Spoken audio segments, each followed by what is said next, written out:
Video को शुरू करने से पहले एक स्पॉइलर अलर्ट कि अभी तक अगर आपने इस फिल्म को नहीं देखा है तो पहले जाकर इस फिल्म को देख लीजिएगा, उसके बाद इस वीडियो को कंटिन्यू कीजिएगा, क्योंकि अगर आप कंटिन्यू करते हैं तो मैं ये मान कर चलूंगा कि आपने ये फिल्म देख रखी है। बाकी इस फिल्म से रिलेटेड कोई भी डाउट या कन्फ्यूजन है कि ये फिल्म आपको देखना भी चाहिए या नहीं, तो ऊपर आई बटन पर आपको उसका मूवी रिव्यू का भी लिंक मिल जाएगा, जो कि मैं आपको हाईली रिकमेंड करूंगा कि आप उसको ज़रूर देखना।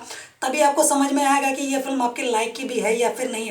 तो यहाँ पर आते हैं फिल्म की कहानी पर और हम जड़ से यहाँ पर समझने की कोशिश करते हैं कि आखिर इस फिल्म में हमको देखने को मिला क्या, और आखिर जो लीडा है उसको एंड में हमें देखने को मिलता है कि नीना उसके पास आकर एक लंबी सुई उसके पेट में घुसा देती है और वो बहुत ही ज़्यादा जख्मी हो जाती है। तो क्या वो जिंदा बच भी पाई या फिर नहीं? तो पहले इस डाउट को हम लोग क्लियर कर लेते हैं।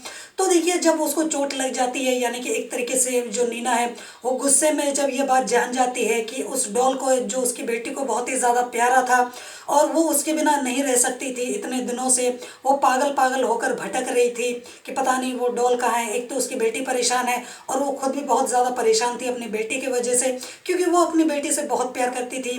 भले ही वो इस कंट्रोल वाली दुनिया से बहुत ही ज़्यादा परेशान थी, जहाँ पर उस पर सारे लोग कंट्रोल किया करते थे उनको, मतलब एक तरीके से वो एक तरीके से एक दीवार में बंद कर रह गई थी, जो कि उसको बिल्कुल भी पसंद नहीं था, लेकिन फिर भी उसको अपनी ये दुनिया ना चाहते हुए भी पसंद थी।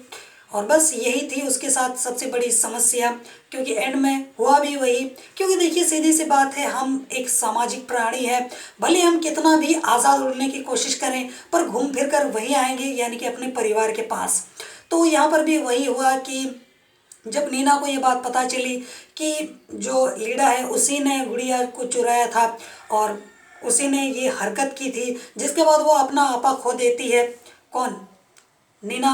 और उसके बाद गुस्से में आकर वो जो एक लंबी सी चोंच वाली जो छुरी जैसी होती है, जो लीडा ने ही उसको गिफ्ट में दिया था, वही उसके पेट में घुसाकर उस डॉल को पकड़कर घर से बाहर चली जाती है। तो यहाँ पर उसके बाद हमें देखने को मिलता है कि वो अपना इलाज नहीं करवाती है और ना ही कहीं पर हॉस्पिटल जाती है। तो सीधी सी बात है, यहाँ पर मिस क्रूजवा जो है, नहीं मिसेस, क्योंकि उसकी तो शादी हो चुकी थी, बच्चे थे। तो सीधी सी बात है, जब एंड में हमें देखने को मिलता है कि वो समुद्र में बेहोश हो जाती है, फिर उठ जाती है, बीच बीच में वहाँ पर बैठकर वो अपनी बेटियों को कॉल लगाती है, तो उससे एक बात तो साफ हो जाती है कि वो मरने वाली थी और मरने से पहले अपनी बेटियों से बात करना चाहती थी जी भर के, ताकि उसने ज़िंदगी में जो गलतियाँ की और उसको जो पछतावा था वो एक तरीके से वो ख़त्म हो जाए और वो खुशी खुशी इस दुनिया से रुखसत हो जाए। यही उसका सपना था और उसी वजह से उसने फ़ोन किया था। और एंड में हुआ ये होगा कि उसकी मौत हो गई होगी वहीं पर, और क्योंकि वो अपना इलाज भी नहीं करा रही थी और खून बार बार रुक नहीं रहा था, एक तरीके से ब्लीडिंग बहुत ज़्यादा होने लगी थी, तो उसका बचना तो वैसे भी मुमकिन नहीं था। अब हम आते हैं कहानी पर कि उसको पछतावा किस बात का था और वो आखिर दुखी परेशान क्यों रहती थी और वो रोती क्यों थी। तो देखिए, अगर हम चलें पास्ट पे तो उसकी शादी बहुत ही ज़्यादा कम उम्र में हो गई थी और उसके दो दो बच्चे थे, यानी कि प्रियंका और इसके अलावा मार्था।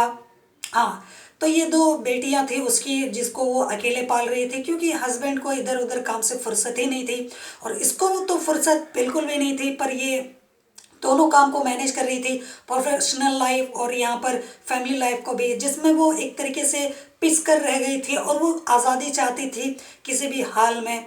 वो बच्चों से भी छुटकारा चाहती थी, परिवार से भी छुटकारा चाहती थी, एक आज़ाद पंछी की तरह उड़ना चाहती थी और उसको ये अपॉर्चुनिटी मिला भी, और उसके बाद उसने एक तरीके से परिवार को छोड़ दिया और उसके साथ और उसके अलावा भी उसको एक इंसान मिला जो उसको समझता था और उसके साथ उसने फिजिकल रिलेशनशिप भी बना दिया और वो बाहर बाहर घूमने लगी अलग अलग देशों में, अलग अलग जगहों में, जिसके बारे में उसके पति को भी ये बात पता चल गई, लेकिन उसे मतलब दुख नहीं हुआ, पछतावा नहीं हुआ। एक तरीके से उसको अपनी बीवी के लिए बिल्कुल भी बुरा नहीं लगा, बल्कि वो भीख मांगता रहा, गिड़गिड़ाता रहा कि मुझे छोड़कर मत जाओ, वापस आ जाओ, जो हुआ उसको छोड़ दो। वापस से हम अपनी ज़िंदगी को शुरू करते हैं, अपने बच्चों को छोड़कर मत जाओ, मैं अकेले इन्हें नहीं संभाल पाऊँगा, या फिर तुम्हारी माँ अकेले नहीं संभाल पाएगी। पर वो दया और रहम करम उससे समझ में नहीं आता है और वो छोड़कर चली जाती है। जिसके बाद उसको कुछ वक्त के बाद रियलाइज़ होता है, वो वापस तो आती है लेकिन फिर से वापस चली जाती है। जिसके बाद उनके बीच में काफ़ी दूरियां बढ़ जाती हैं, इतनी ज़्यादा कि वो वापस से सुधार करने की कोई गुंजाइश ही नहीं थी। और इस वजह से वो बहुत ही ज़्यादा दौलत शोहरत तो कमा लेती है, लेकिन टेंशन और डिप्रेशन में चली जाती है। जिसके बाद बुढ़ापे में वो सोचती है कि अब क्या करें, इसीलिए वेकेशन पर एक जगह पर घूमने के लिए चली जाती है बीच में, जहाँ पर हमें देखने को मिलता है नीना और उसकी फैमिली।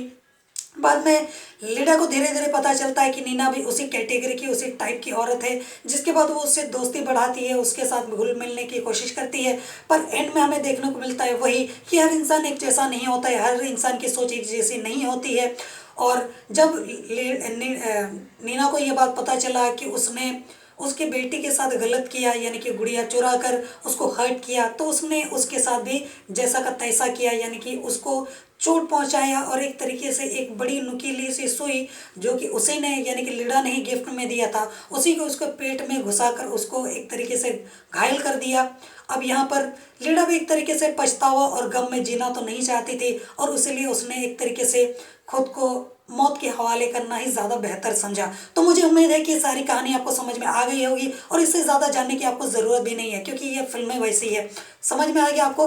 बस जाने से पहले एक छोटी सी रिक्वेस्ट, वीडियो को लाइक शेयर और चैनल को सब्सक्राइब कर लेना अगर मैं ये एक्सप्लेनेशन आपको पसंद आ रही हो तो। जोहार।